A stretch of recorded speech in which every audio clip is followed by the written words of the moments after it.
আপনারা যে অনলাইনে এসে আমাদেরকে কাজের কথা বলেন, বাবলু ভাই একটা কাজের ব্যবস্থা করে দেন, অমুক ভাই একটা কাজের ব্যবস্থা করে দেন, হ্যাঁ, আপনার একটা রেকর্ড শোনেন। আপনার মতো এরকম অনেক মানুষ কিন্তু আমাদেরকে রেকর্ড পাঠায়। রেকর্ডটা শুনুন, আমি পরে কিছু গুরুত্বপূর্ণ কথা বলতেছি, কথাগুলো শুনে যাবেন। রেকর্ডটা একটু শুনুন। আসসালামু আলাইকুম বাবুল ভাই, আপনার ভিডিও আমি তো দিই, ইয়েতে থাকেন। তো ভাই আমার একটা কাজের ব্যবস্থা করতে যাবে, কাজ 2 মাস ধরে বসে আছি, কাজ নাই। পাসপোর্ট আছে, ভিসা আছে, ওই অনুষ্ঠানের সময় ভিসা আর কি।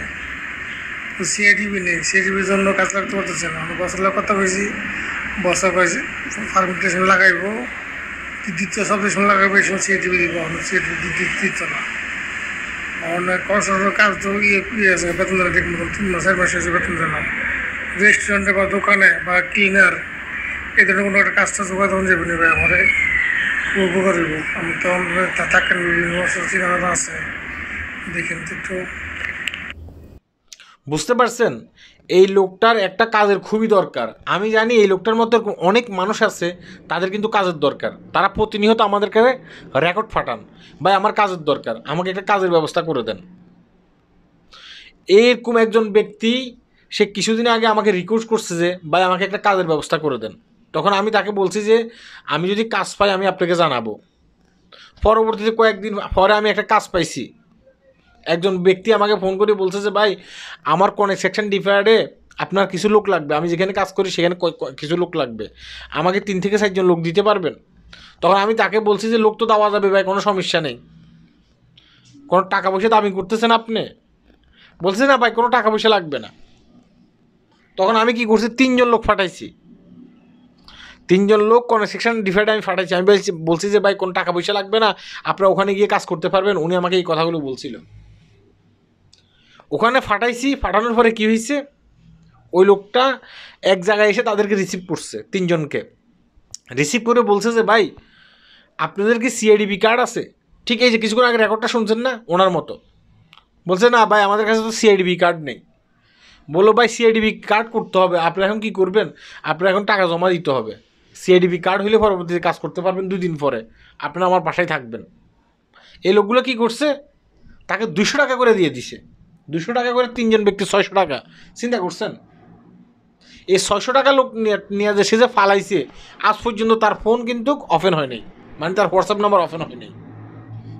এই লোকগুলো আমার কাছে ফোন করে জিজ্ঞাসা করছে ভাই আপনি যে লোকের কাছে আমাদেরকে কাজ করার জন্য পাঠাইছেন, এই লোকটা তো আমাদের সাথে বেইমানি করছে, আমাদের টাকা পয়সা নিয়ে চলে গেছে গা, বলছে টাকা লাগবে না। এখন তো সে আর ফোনও রিসিভ করতেছে না, আপনি একটু ফোন দিয়ে দেখেন। তখন সাথে সাথে আমি ফোন দিয়েছি, দেখি ওর ফোন রিসিভ হয় না। অনলাইনে এসে আমাকে বলছে ভাই আমার লোক লাগবে। হ্যাঁ, আমার কাছে মনে হয়েছে কি যে পরবর্তীতে জানেন, আমরা এই যে মাস শেষ আমরা একটা সিম ব্যবহার করি না, সিম সবাই মিলে নেটের সিম ব্যবহার করি না, নেটের সিম দিয়ে ওই মুহূর্তে সেই হোয়াটসঅ্যাপ খুলছে, হোয়াটসঅ্যাপ খুলে সবার সাথে প্রতারণা করতেছে। এইভাবে মানুষকে বলে যে ভাই আমার লোক লাগবে, মানুষ যখন লোক পাঠালে সিআইডিবি কার্ডের কথা বলে তাদের কাছ থেকে টাকা হাতিয়ে নিয়ে যায়। তার আগে বলে যে ভাই কোনো টাকা পয়সা লাগবে না। এগুলো হচ্ছে বাটপারি। এখন আপনারা যে আমাদেরকে কাজের কথা বলেন যে ভাই আমাদেরকে একটা কাজের ব্যবস্থা করে দেন, হ্যাঁ তাহলে ভালো হবে ভাই, এটা সেটা। ভাই অনেকে কিন্তু আমাদের কাছে বলে যে ভাই লোক লাগবে। এখন সত্য যাচাই বাছাই করেও তো এক জায়গায় একটা লোক দেওয়া লাগবে, তাই না? আপনি যে এক জায়গায় কাজ করতে যাবেন, ওই লোকটা কেমন, যে লোকটার আন্ডারে আপনি কাজ করবেন সে লোক ভালো কিনা, মানুষকে বেতন দেয় কিনা, সেগুলো তো যাচাই বাছাই করে আপনাকে সেখানে দিতে হবে, তাই না? তার আগে তো আমরা দিতে পারি না। আমার নিজের পকেট থেকে পরবর্তীতে এই লোকগুলো আসার পর আমি তাদেরকে মানে কিছু খরচের পয়সা দিছি, সমস্ত টাকা তো আমি দিতে পারবো না। বলছি যে ভাই আমার ভুল হয়ে গেছে, কিচ্ছু করার নাই, আমার সাথেও সে বেমানি করছে। এখন আপনারা সেখানে যাবেন কাজ করার জন্য, আপনাদের সাথে বেমানি করবে, আপনাদের টাকা পয়সা হাতিয়ে নিয়ে যাবে। পরবর্তীতে আপনারা আমাকে ফোন করে বলবেন যে ভাই আপনি তো অমুক জায়গায় আমাদেরকে দিচ্ছেন কিন্তু আমাদের টাকা পয়সা তো হাতিয়ে নিয়ে গেছে। তাহলে কি আমি আমার পকেট থেকে টাকা দেবো? বা আমি কি কোনো সরকারি কর্মকর্তা নাকি? বুঝেন নাই? এই কারণে কাউকে কাজ দিতে হইলে এখন একটু হিসাব কিতাব করে কাজ দিতে হয়, অনেক ভেবে চিন্তে কাজ দিতে হয়। তারপরে যদি ভালো কাজের অফার আসে আমি অবশ্যই আপনাদেরকে জানাবো। হ্যাঁ, আমি কিন্তু ভাই সবসময় এভাবে কাজের খবর নিয়ে এসে আপনাদেরকে গল্প শোনাইতে পারবো না। অনেকে আছে শুধুমাত্র নিজেদের ফেসবুকটাকে আর পেজটাকে একটু ডেভেলপ করার জন্য প্রতিদিন কাজের খবর দিয়ে যায় আপনাদেরকে। এটা সম্পূর্ণ ভুল, মিথ্যা। তারা এত কাজ কই পায়? আমাদের কাছে এই ধরনের কাজের অফার আসে না, মাঝে মধ্যে দুই একটা কাজের অফার আসে, তারপরে যাচাই করে পাঠাইতে হয়। আর তারা কি করতেছে, তারা প্রতিনিয়ত আপনাকে কাজের অফার দিয়ে যাচ্ছে। মানে আপনি তার ফেসটা ফলো করুন, তার ফেসটা বড় করুন।